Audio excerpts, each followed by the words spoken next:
3 müxtəlif 3 rəqəmli ədədin cəmi 576-dır. Bu ədədlərin ən böyüyü, ən çoxu neçə olar?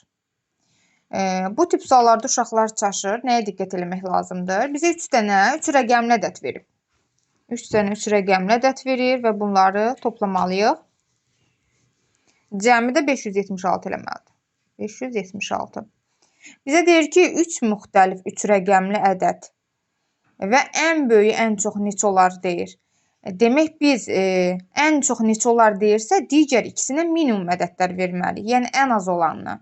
Ən kiçik 3 rəqəmli ədədimiz də 100 və 101 götürərik. 100, 101. Və burada uşaqlar çaşır ki, niyə 100? Çünki 100-də axı 0 var, rəqəmləri eynidir. Bizə demir ki, rəqəmləri müxtəlif. Yəni bu anlayışlara da fikir vermək lazımdır. Bir var müxtəlif 3 rəqəmli ədəd. Bir də var rəqəmləri müxtəlif 3 rəqəmli ədəd. Yəni 100 ilə 101 onsuz da fərqli ədədlərdir də.